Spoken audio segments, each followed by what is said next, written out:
5 gün 1 bölmə kimya testi həll edəcəyik. Gün 1 və mövzu ozondur.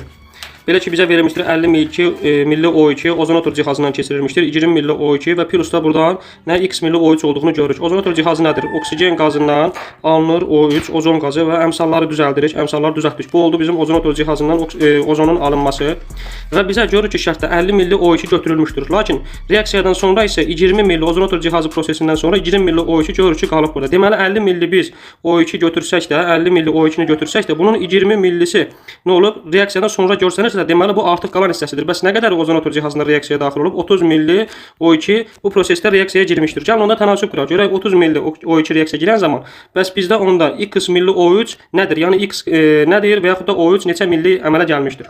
Tənasübü qururuq. Dedik ki 30 milli O2 reaksiyaya girəndə X milli O3 alınmışdır, O3 alınmışdır və sonunda tənasübdə reaksiyada deməli 3 milli oksigen reaksiyaya daxil olub. Bu zaman neçə milli ozon alınmışdır? 2 milli ozon alınmışdır. Buradan X bərabərdir. İxtisar gedər burada 2-ni vururuq ona. Eləcə 20 milli O3 əmələ gəlmişdir. Vəssalam. Bizim cavabımız olacaq 20 milli, yəni ki B bəndi. Bəli. Hər gün daha 4 gün ozona aid 4 testin video izahının ardı gələcəkdir.